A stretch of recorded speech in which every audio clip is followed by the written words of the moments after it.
Di antara nikmat yang sering kita nggak sadari itu adalah nikmat Allah menyelamatkan kita dari banyak kerugian.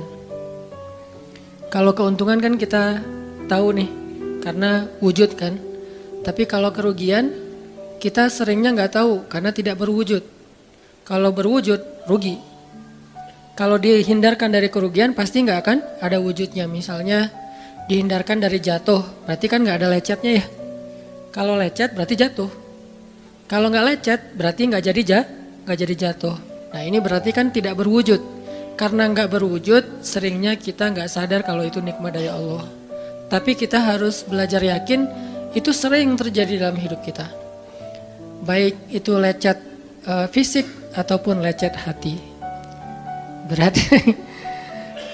Karena kalau udah kerasa di hati kita kan berarti ada masalah nih. Kadang-kadang Allah menyelamatkan kita dari kekecewaan, dari marah, dari sakit hatinya. Itu kan tidak ada wujudnya karena kita diselamatkan. Tapi yakin bahwa sesungguhnya itu juga nikmat dari Allah. Makanya harus tetap bersyukur walaupun kita kadang gak bisa menghitung nikmat Allah. Karena emang gak mungkin menghitung nikmat Allah. Wa in ta'uddu ni'matallah. Gak mungkin kita bisa menghitung nikmat Allah. Gampangnya misalnya coba aja, ada gak kita yang bisa ngitung jumlah tetes air hujan ketika turun hujan? Itu baru satu nikmat ya, hujan doang nih. Bisa gak ngitung berapa tetes air hujan yang jatuh ketika kita lagi musim hujan? Atau sekali hujan aja nih, setengah jam berapa tetes? Gak ada yang bisa ngitung. Itu aja gak sanggup, apalagi nikmat-nikmat yang lebih besar. Nah jadi tetap walaupun kita gak sadar nikmat Allah apa, tapi kita pakainya bukan cuma dengan logika. Hidup saya kayaknya gini-gini aja logikanya nih. Tapi kalau kita beriman sebetulnya gak gini-gini aja. Hidup kita tuh harusnya lebih parah dari ini nih. Hidup kita tuh harusnya banyak masalah. Cuman sebagian besar masalah udah Allah hindarkan. Udah Allah selamatkan kita dari masalah-masalah itu. Cuman dikasih sebagian kecil sebagai pengingat buat kita. Kadang-kadang kalau gak dikasih masalah sama sekali kita suka jauh dari Allah. Karena Allah kangen. Di antara hadis kangennya Allah kepada kita tuh, Allah kalau kangen kepada hambanya dikasih ujian. Hamba yang kayak gimana? Hamba yang kalau gak dikasih ujian gak deket sama Allah. Sehingga kalau Allah kangen sama kita, yang gak deket sama Allah nih, suka lupa sama Allah, Allah kasih kita ujian. Tapi ujian yang dikasih juga ujian yang insya Allah masih ketahan sama kita. Karena Allah gak mau ngasih kita ujian yang mencelakai kita. Kalau itu terjadi namanya bukan ujian, tapi namanya azab. Dan insya Allah orang beriman gak dapat itu. Yang dapat kayak gitu tuh kelasnya udah kelas Firaun, Haman, Korun, Namrud ya. Abu Jahal, Abu Lahab itu kayak gitu tuh. Tapi kalau kelas orang muslim yang udah beriman cuman gak soleh-soleh amat, insya Allah yang dikasih bukan azab. Yang dikasih adalah ujian. Kenapa? Allah kangen dengerin curhat kita di sepertiga malam. Allah kangen ngeliatin kita menangis dan manja kepada Allah. Allah kangen kita bangun tengah malam atau sepertiga malam berdoa kepada Allah. Allah kangen kita berdiri dan sujud dengan waktu yang lama. Kadang-kadang sujudnya setengah jam, saking lagi berserah diri kepada Allah. Allah kangen, makanya dikasih ujian dikit. Tapi ujian yang dikasih ke kita tuh sedikit dibandingkan yang Allah hindarkan dari kita. Tapi mana buktinya dihindarkan? Kalau ada buktinya namanya gak dihindarkan. Kalau sudah wujud namanya kena. Kalau gak kena pasti gak ada wujudnya. Terus gimana kita tahu? Kita mungkin gak tahu, tapi kita bisa meyakininya, iman. Makanya yang dipakai bukan hanya logika, tapi juga iman. Karena Allah Subhanahu wa taala menyelamatkan kita siang dan malam. Kulla yaumin huwa fi sya'n. Itu ayatnya.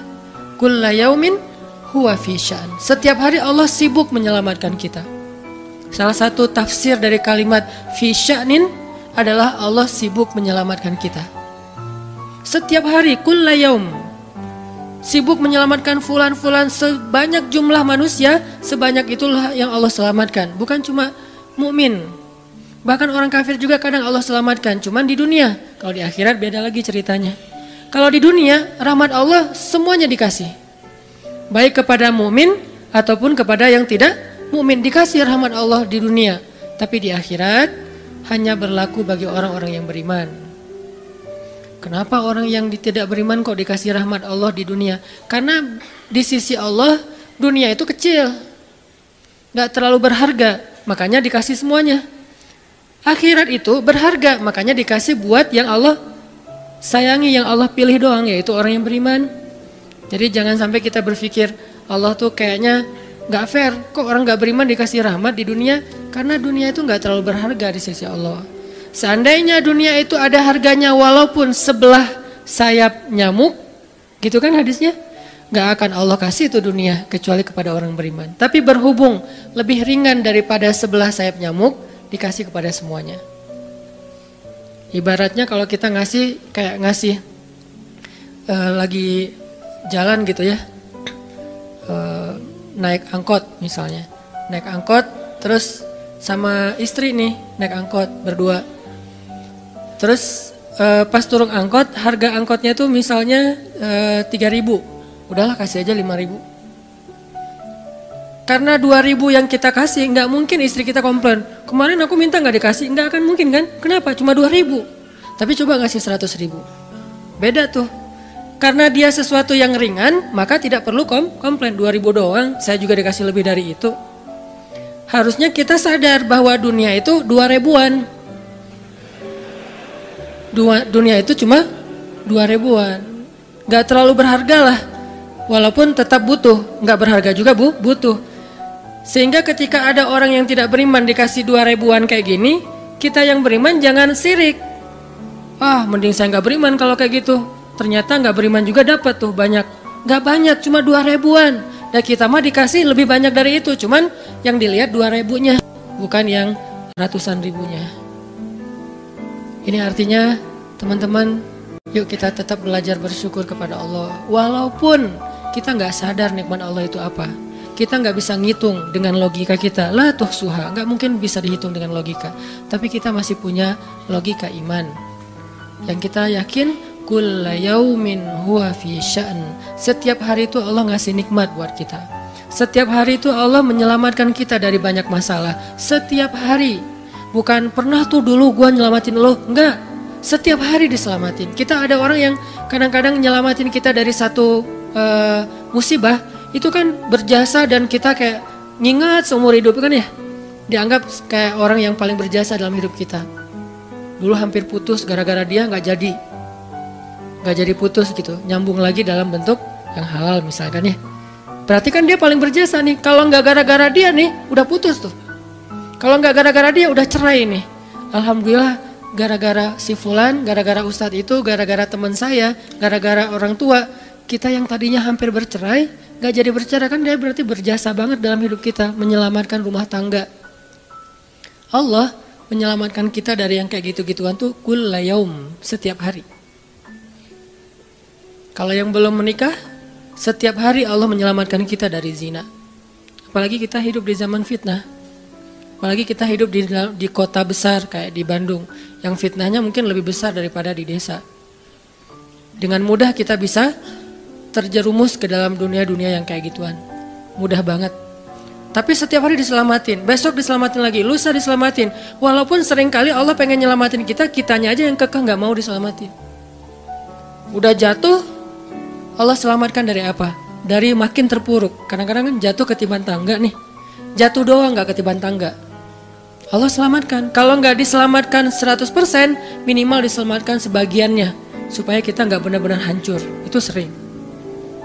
Yang pernah merasakan masa-masa kelam di masa lalunya, harusnya kan ketika kita dulu kayak gitu, kita mungkin udah mati kali ya.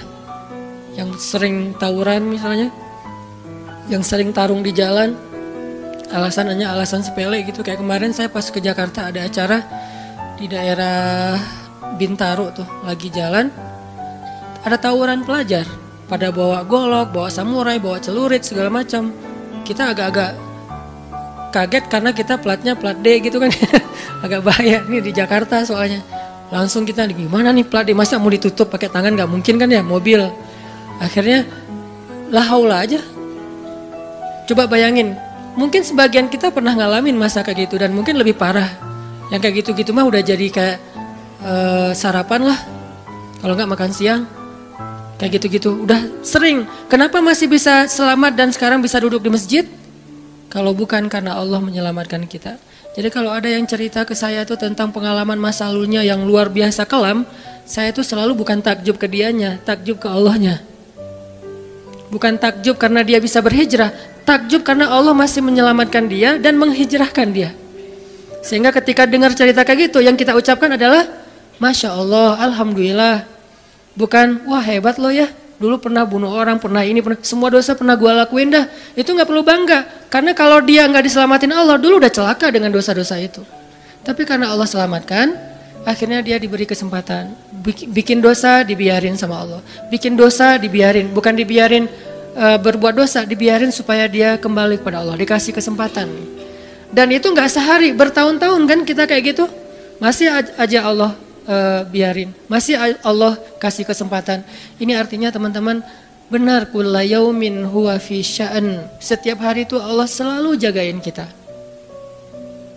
Setiap hari itu Allah selalu nyelamatin kita dari banyak masalah. Kalau yang udah nikah, mungkin di hari-hari pertama atau tahun-tahun pertama nih pengalaman pernikahan ya.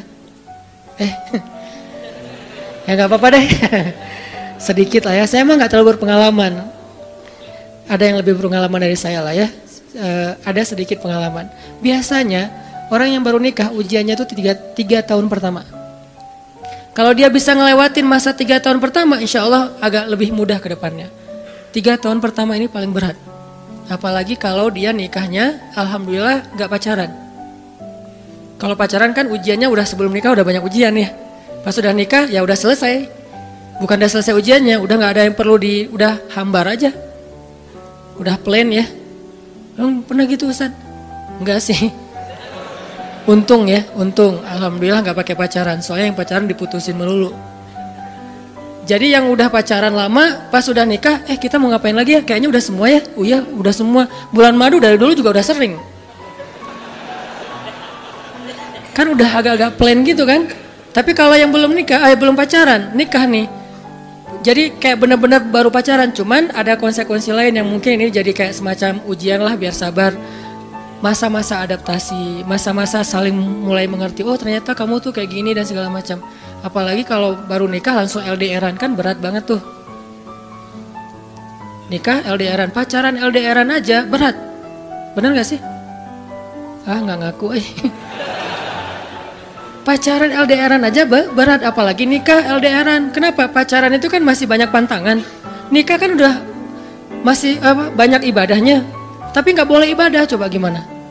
Nggak sengsara tuh, merana kan? Harusnya boleh tapi nggak boleh. Yang tadinya nggak boleh aja sengsara, apalagi udah boleh. Nah ini artinya setiap hari dalam tahun-tahun pertama pernikahan kita bisa aja mengatakan, udah deh, saya talak kamu. Apalagi laki-laki. Kalau nggak sabar dikit keluar kata-kata talak. Kalau udah keluar nggak bisa ditarik lagi tuh. Karena kalimat itu walaupun guyon tetap kena kan. Guyon aja kena apalagi serius. Enggak usah, saya waktu itu lagi dikuasai amarah. Emang ada yang cerai dalam keadaan nyaman? Kita talak yuk gitu. Nggak ada kan. Yang namanya cerai pasti marah tuh. Jadi nggak ada istilah gara-gara marah terus talaknya nggak berlaku, nggak. Maksud marah yang nggak berlaku talak itu kalau sampai hilang akal. Tapi rata-rata kita masih berakal sih walaupun marah juga. Karena ada orang yang marah tuh kemudian dia jadi kayak orang yang gila gitu gara-gara marahnya itu hilang akal. Tapi kalau masih berakal, masih mukallaf, masih bisa berpikir, ya namanya cerai nggak ada yang nggak marah. Yang namanya cerai pasti marah. Say, apa? Aku talak kamu. Gak ada. Udah talak manggilnya say. Udah gitu pakai emoticon yang love gitu. Tapi talak kan agak-agak klise ya. Gak ada. Pasti emoticonnya tuh berderai-derai atau hatinya terbelah kan gitu kan ya. Lagi rame soalnya tuh yang kayak gitu-gitu. Cie. Ini artinya bahwa yang namanya talak gak ada nyamannya. Pasti lagi marah. Dan tetap berlaku teman-teman. Kalau nggak Allah membimbing lisan kita, mungkin hari kedua udah talak tuh. Kalau Allah nggak membimbing hati kita, mungkin bulan pertama udah talak. Berarti kulla yaumin huwa fi sya'an. Sebetulnya kalau dengan logika iman, harusnya kita yakin setiap hari itu Allah pasti nyelamatin kita setiap hari. Cuman karena udah diselamatin jadi nggak ketahuan. Kalau nggak diselamatin ketahuan. Mau jatuh di jalan nih, naik motor nih, mau keserempet harusnya jatuh, tapi nggak jadi keserempet. Atau keserempet dikit nggak jatuh, kan kita suka lupa kalau kayak gitu kan ya. Kalau udah jatuh baru ingat, kan saya tadi udah baca bismillah, kenapa masih jatuh, gitu kan. Tapi kalau nggak jatuh, kita lupa bahwa ternyata perjalanan kita itu dilindungi oleh Allah, sehingga kalau udah sampai bilang alhamdulillah. Jadi banyak yang kita nggak bisa ngitung karena memang tidak terjadi. Kenapa nggak terjadi? Allah yang menyelamatkan kita. Kulla yaumin huwa fi sya'an. Sehingga tetap walaupun mungkin kita nggak ngerasain, bilang aja alhamdulillah, alhamdulillah setiap hari aja gitu. Karena nggak ada ruginya juga kita ngomongin alhamdulillah. Satu-satunya kata atau nama yang nggak rugi disebut cuma nama Allah. Dan satu-satunya nama yang rugi kalau disebut nama mantan. Itu nggak enak banget nyebutnya. Kadang-kadang lagi ngobrol sama temen atau lagi kenalan di dalam kampus nih ya, atau kelas anak baru ceritanya. Kan kenalan nih, dipanggil nama sama guru satu-satu. Pas ada satu nama misalnya namanya siapa gitu kan ya. Kita sendiri yang pas nama itu disebut langsung meriang. Lah kamu kenapa? Itu nama mantan saya bu. Kan suka gitu ya. Sampai ada nama jalan bisa buat dia kegeeran sendiri. Saya pernah di Masjidil Haram ada salah satu nama gate, nama gate tuh bukan gate Masjidil Haram ya. Kalau gate Masjidil Haram semuanya nama cowok, kan nggak mungkin saya punya mantan cowok kan. Salah satu gate di hotel lah, itu namanya tuh nama, pokoknya nggak usah disebut, ketahuan ntar di stalking lagi ya. Ada salah satu gate di hotel besar kayak Zamzam Tower gitu, gate-nya tuh namanya nama seseorang. Pas ngeliat tuh, hah, gitu doang. Coba bayangin, nama aja bisa bikin kita calangap? Nama, coba. Jadi satu-satunya nama yang kalau disebut itu bikin kita nggak nyaman, itu nama muatan. Dan satu-satunya nama yang kalau disebut bikin kita dapat kebaikan, cuma nama Allah Subhanahu Wa Taala. Setelah itu baru nama Muhammad SAW. Makanya nggak ada ruginya lah bilang bismillah, innalillah, astagfirullah, masya Allah, subhanallah dan segala macam yang ada kata Allahnya. Sehingga Nabi bilang segala sesuatu yang di dalamnya ada nama Allah maka diberkahi, dan segala sesuatu yang di dalamnya tidak ada nama Allah maka tercabutlah kebaikannya. Jadi nggak ada rugi. Sehingga sampai nama orang aja yang paling baik itu adalah Abdullah sama Abdurrahman, walaupun manggilnya Dul, El, tapi tetap namanya bagus nih, Abdullah, Abdurrahman. Kepanjangan prolognya. Tapi ada hubungannya. Allah itu kalau kangen sama kita, Allah kasih kita ujian. Makanya jangan bikin Allah ngasih kita ujian kalau kangen, tapi ngasih kita nikmat. Kenapa Allah kasih kita nikmat? Soalnya kita udah biasa, nggak perlu diuji juga, udah tetap setiap malam tuh curhat sama Allah. Bukan pas lagi banyak masalah doang baru curhat. Kalau pas banyak masalah doang baru curhat, berarti pas kita lagi normal, kita lama tuh nggak ketemu Allah, nggak pernah miss call Allah, nggak pernah japri Allah, nggak pernah curhat ke Allah, nggak pernah DM. Kan Allah kangen nih. Kemana ya dia? Kok nggak pernah DM saya? Kok nggak pernah miss call saya? Kok nggak pernah japri ke saya? Padahal online-nya sering loh. Tapi kok nggak pernah ke saya? Nih online-nya masih apa nih? Kan Allah suka gitu sama hambanya. Walaupun dengan analogi sosmed ya. Tapi Allah tuh perhatian banget sama kita. Allah nungguin kita datang. Setelah sekian lama kita cuek sama Allah, tiba-tiba kita baru niat mau datang. Duh, udah lama juga ya saya belum japri ke Allah. Baru gitu doang, belum diketik nih, belum typing. Baru niat doang nih, Allah udah bahagia coba. Allah kok baik banget nih sama kita ya. Seolah-olah Allah butuh kita, padahal gak sama sekali loh. Ghaniyun anil alamin. Allah tuh gak butuh kepada siapapun di antara hambanya, gak butuh sama sekali. Tapi kayak seolah-olah Allah tuh yang butuh banget sama kita. Saking baiknya Allah. Allah itu raufun, rahimun, karimun, jawadun, apalagi latifun. Nah latifun Allah tuh sangat pengen dekat sama hambanya. Itu Allah.